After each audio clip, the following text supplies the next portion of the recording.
미국이 패권의 주인공으로 나아가려고 하는 입장에서 그 주인공 옆에서 같이 조력자가 되어 명품 조연이 될 수 있는 그런 역할을 저는 충분히 한국이 할 수 있다. 조선과 로봇은 확실히 우리나라에서는 투자 기회는 충분히 있다라고 보고 있어요. 현대차와 관련되어 있는 상황에서 미국향 로봇 쪽의 시장을 타겟할 수 있는 기업이 누가 있을까?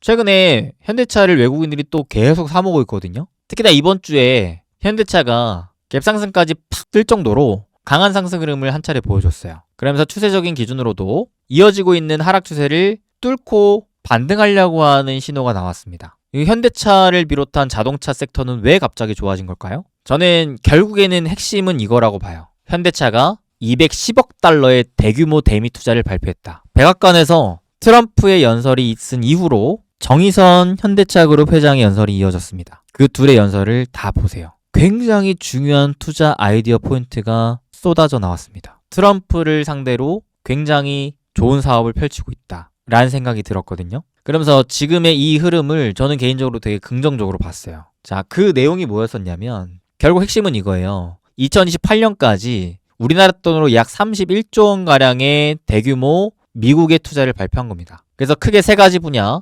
자동차 생산 분야에, 그리고 부품 물류 철강 분야에, 마지막으로 미래산업 및 에너지 분야에. 그래서 이거를 쪼개서 보면은 이와 같이 세 가지로 구분지어서 볼 수가 있어요. 자동차 생산 분야를 보면 기존에 이제 현대차의 생산 캐파를 연간 30만 대에서 50만 대로 확대하겠다. 그리고 부품 물류 철강의 경우에는 부품의 현지화 효율을 높이고 배터리 팩 등 전기차 핵심 부품의 현지 조달을 추진할 전망이며 제철소까지도 건설을 해가지고 자동차 강판까지 생산할 예정이다. 그다음에 미래산업 에너지 관련해서는 자율주행 로봇, 인공지능 등 미래의 신기술과 관련된 미국 기업들과 협력을 확대하고 에너지 관련 인프라 투자도 진행할 계획이다 라는 거를 발표한 거예요. 사실상 미국의 백악관에서 투자 보따리를 풀었다라고도 봐도 되는 거거든요. 무려 30조 원의 투자를. 그러면서 트럼프 대통령이 이렇게 표현을 합니다. 미국인들 입장에서는 현대를 현다이로 많이 표현을 쓰는데 근데 현대라고 딱딱 또박또박 발음까지 할 정도로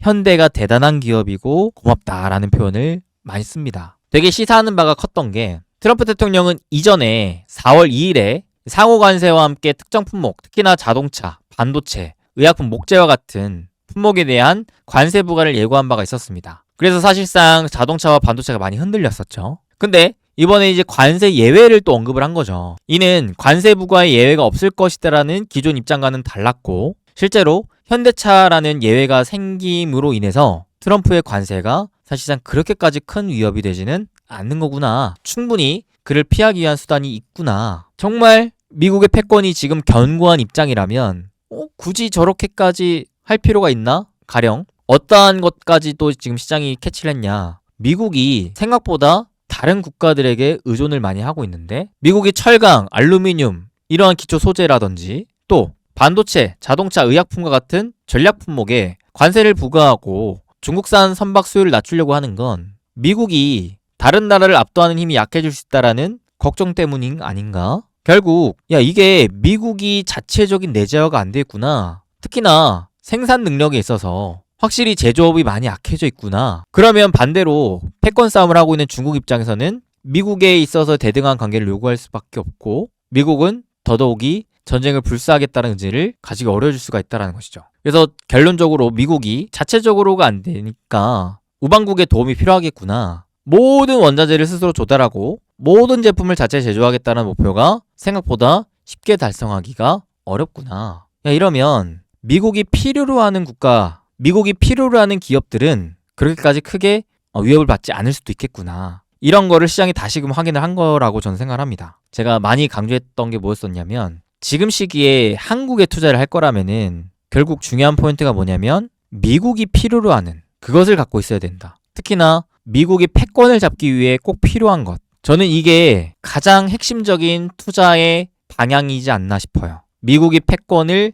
잡으려고 하면 할수록 결국 스스로는 못하니 누군가의 도움이 필요한데 그 누군가가 돼야 되는 거죠. 즉 미국이 패권의 주인공으로 나아가려고 하는 입장에서 그 주인공 옆에서 같이 조력자가 되어 명품 조연이 될 수 있는 그런 역할을 저는 충분히 한국이 또 할 수 있다. 그러한 기회 요인이 있다라는 생각을 하는 거죠. 그게 대표적으로 산업 기준으로 보면 뭐가 있을까요? 저는 가장 큰 건 조선이라고 생각을 하는 거고요. 물론 계속 오르고 있지만 앞으로도 올라갈 여지가 충분히 남아있다라고 생각을 하고 있고, 그 다음에 저는 로봇도 그러하다라고 보고 있어요. 로봇도 그러하다. 왜냐하면 이번에 백악관에서의 트럼프 연설을 잘 보시면 이러한 투자로 인해서 뭘 얻어왔느냐라고 봤을 때 가장 핵심적으로 강조했던 게 일자리였어요. 일자리를 창출했다. 고용을 창출했다. 그게 어디서 나오느냐? 결국 공장이거든요. 공장 지으면은 거기에서 일하려고 하는 미국인들이 필요할 거 아니냐라는 거죠. 심지어 근데 이 로봇은 인간을 대체하는 거 아니에요? 극단적으로는 그렇게 생각할 수 있는데 실질적으로 쓰여지고 있는 산업용 로봇의 경우에는 보통 협동 로봇이 많아요. 아직까지는 휴머노이드로 가기 위한 과정에 있는 상황에서 사람과 같이 일을 하는 거죠. 사실 제조에 있어서는 물건을 많이 값싸게 성능이 좋은 물건을 만드는 게 중요한데 미국에는 여전히 인건비가 비싸잖아요. 물론 고용을 창출하는 효과도 물론 좋지만 기업들 입장에서는 사실상 비싼 인력만 가지고 공장을 돌린다고 했을 때는 굉장히 큰 부담이 생길 수밖에 없거든요. 그럼 자연스럽게 로봇을 쓸 수밖에 없는 구조가 나오게 된다라고 봐요. 또 로봇을 단순히 이렇게 공장을 돌리기 위한 경제적인 요인으로만 볼 게 아니라 무기화라고도 생각을 한다면 조선도 실질적으로 LNG를 운반하기 위한 선박이기도 하지만 무기가 되는 거잖아요. 방산 관련해서. 로봇도 충분히 앞으로는 계속 무기화가 될 수 있단 말이죠. 둘 다 특히나 중국이 지금 제조를 굉장히 잘하고 있는 입장이기도 하고요. 그런 중국과 미국이 패권 전쟁을 펼친다라고 봤을 때 결국 이 두 가지는 제조단에서 미국이 당연히 해야만 하는 산업, 가져야만 하는 산업이라고 보는데 실질적으로 혼자의 힘으로는 한계가 있다라고 봐요, 저는. 그래서 조선을 우리나라에게 손을 뻗었듯 로봇도 그럴 여지가 충분히 있지 않나 이런 생각을 합니다.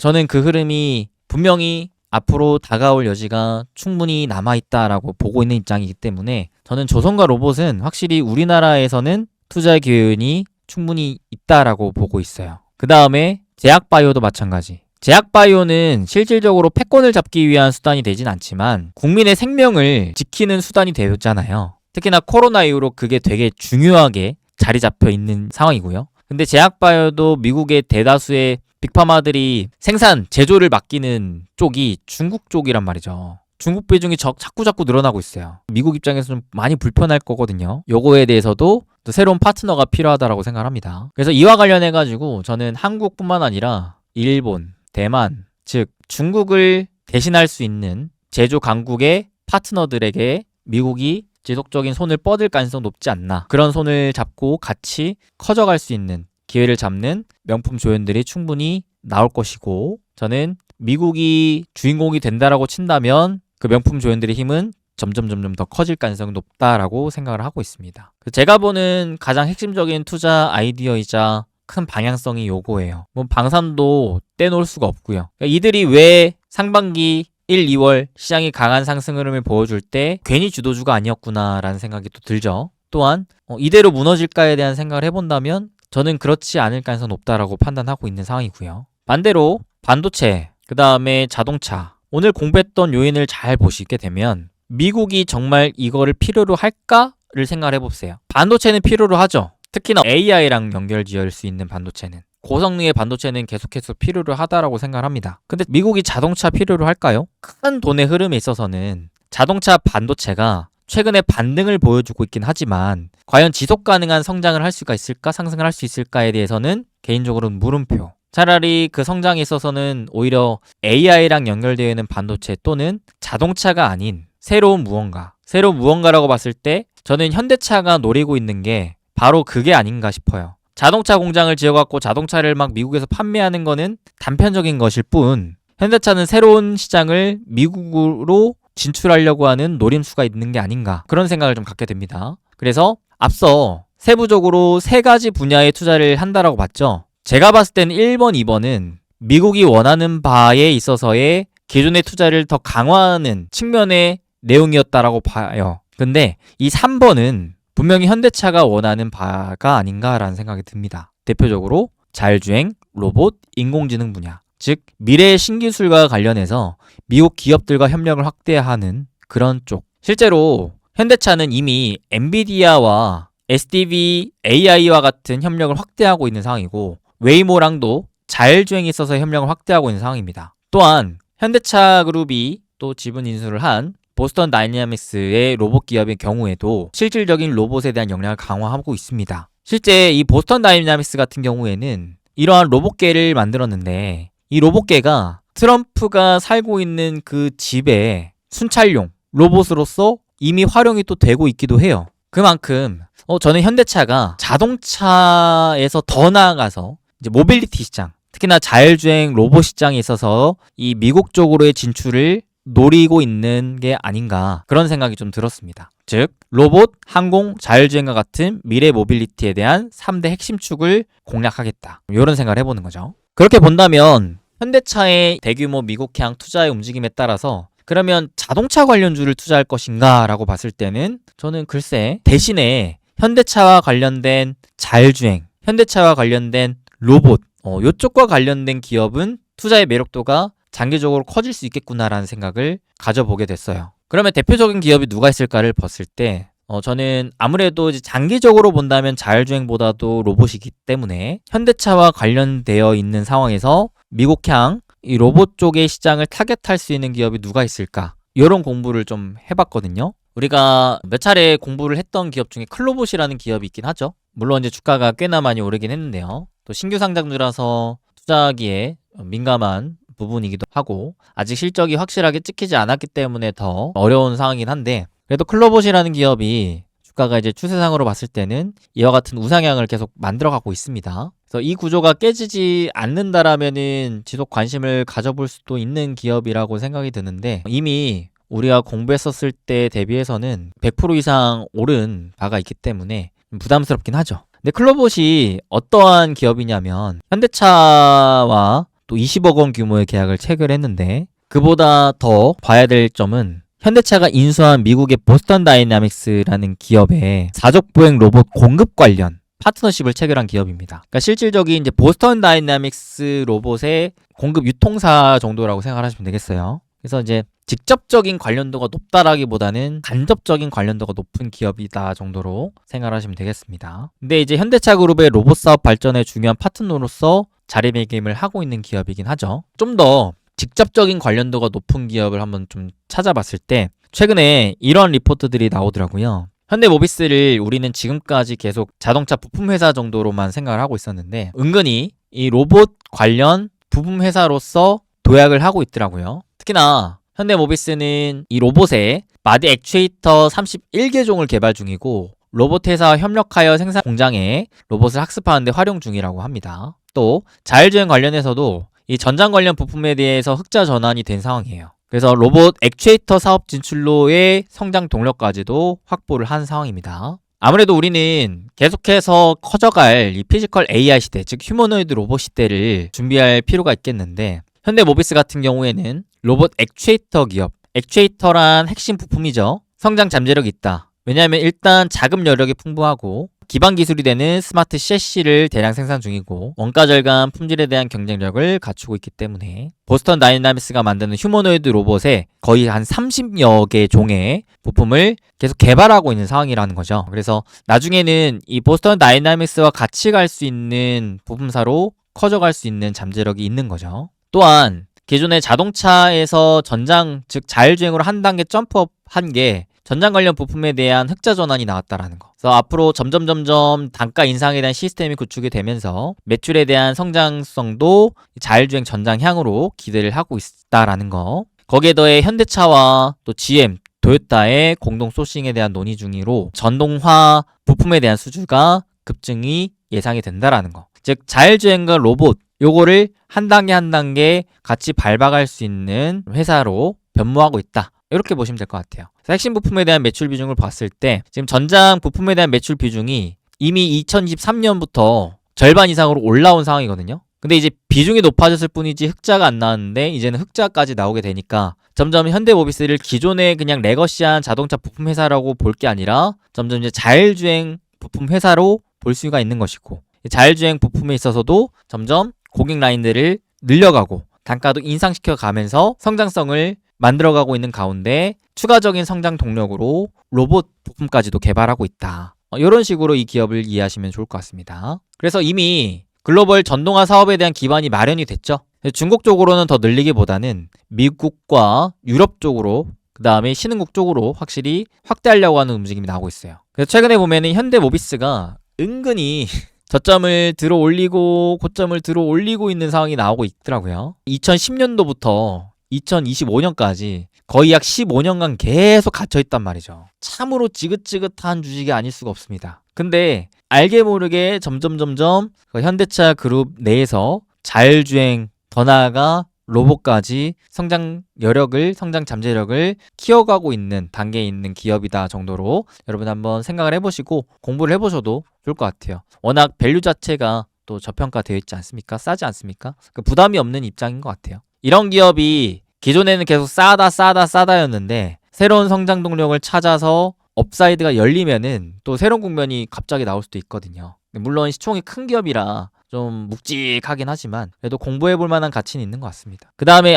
난 현대모비스는 너무 지긋지긋한 것 같아요 라고 하시는 분들은 이 기업도 같이 공부를 해보시면 좋을 것 같은데, S&T 모티브, 이 기업도 자 현대차 그룹형 하이브리드 시동 모터 독점 납품 상태에서 자동차 부품과 또 방산 부분의 수주가 실적에 반영이 되며 매출 성장이 재개가 되고 있다고 합니다. 또한 현대차 그룹의 로봇 사업이 본격화되면서 한국의 밸류체인 생태계를 구축하기 시작했는데 S&T 모티브는 그 중에서도 모터에 대한 납품 업체로서 성장 가능성이 있대요. 그러니까 보니까 모터 사업부에 기회가 다시 생기고 있다고 하는데요. 보스턴 다이맥스의 휴머노이드 로봇 밸류체인을 구축하면서 액추에이터의 모터 수주 가능성이 좀 열리고 있다고 합니다. 그래서 이제 매출액과 영업이익에 대한 전망치를 보니까 성장성은 그렇게까지 탄력적이진 않아요. 다만 그래도 탄탄한 성장에 대한 전망은 좀 잡히고 있다 정도로 해석을 하시면 될 것 같습니다. 근데 보시면 PER, PBR이 확실히 부담이 없죠. PBR도 0.5배 정도 수준이고 PER도 한 5배, 6배 정도 수준이니까 싼 주식 좋아하시는 분들에게는 공부해볼 만한 가치가 있다. 싸지만 앞으로 뭔가 성장에 대한 룸이 열릴 수가 있는 공부를 해보는 거죠. 그래서 이와 같은 이제 모터 기반한 부품 회사인데 이런 모터가 나중에는 이제 로봇에도 들어갈 만한 가능성이 있다라는 것에 대해 얘기를 해주고 있어요. 그래서 S&T 모티브의 차트도 보시면은 참 지긋지긋합니다. 연봉상으로 보면 계속 지긋지긋하게 갖춰져 있죠. 근데 이제 주봉으로 들어와 보면은 이 지긋지긋한 이 박스권 여기를 결국 뚫어줘야 되는데 최근에 그래도 뭔가 반등의 조짐이 나오고는 있다. 또 외국인들도 슬슬 들어오고 있다. 근데 참고로 이 두 기업이 단기적으로 뭔가 큰 재미를 기대하기는 어려울 수 있을 것 같아요. 근데 장기적인 현대차 그룹의 신사업에 대한 방향성과 함께 여러분들께서 현대차 그룹 내에 자율주행과 로봇에 대한 이 신성장 사업에 대한 성장 잠재력을 높게 평가하신다면은 그 가운데 새로운 기회를 같이 잡아갈 수 있을 또 파트너사 정도라고 생각을 하면서 공부를 해보시는 거라고 이해하시면 될 것 같습니다. 그 외에 최근에 또 같이 공부했던 기업 중에 만도라는 기업도 있었죠. 이 기업도 마찬가지로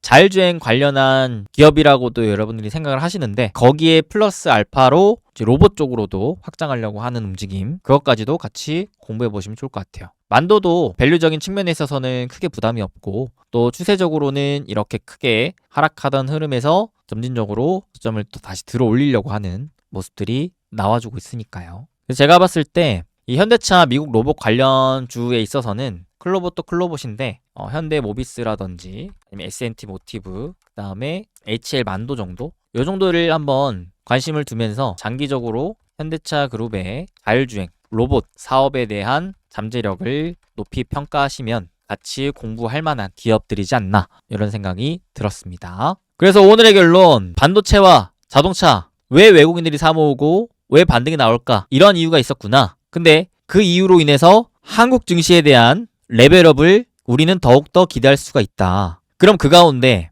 지금 반도체 자동차를 살까?에 대한 부분에 대한 고민을 한다면 저는 그거는 글쎄 차라리 한국 증시에 대한 기회 요인만 따오고 결국 주도주 위주의 투자에 집중하는 게 좋지 않겠나? 라고 생각하는 입장에서 개인이 아닌 정부와 기업이 돈을 어디다 쓸 것인가? 그 움직임에 따른 수혜주에 계속 집중하시는 게 좋지 않겠나? 그 관점으로 봤을 때는 뭐 대표적으로 미국이 필요로 하는 곳, 그 가운데 기회가 좀 굉장히 크게 나오고 있다라고 봤을 때 기존의 주도주 계속 집중 공부를 하는 게 저는 더 좋아 보인다라는 입장까지 좀 공유해 드려 보도록 하겠습니다. 물론 투자에는 정답이 없기 때문에 여러분들의 또 각자의 생각이 다를 수도 있어요. 다만 저는 이렇게 좀 생각을 했다. 이러한 근거와 기준을 토대로 리포트도 공부를 했다.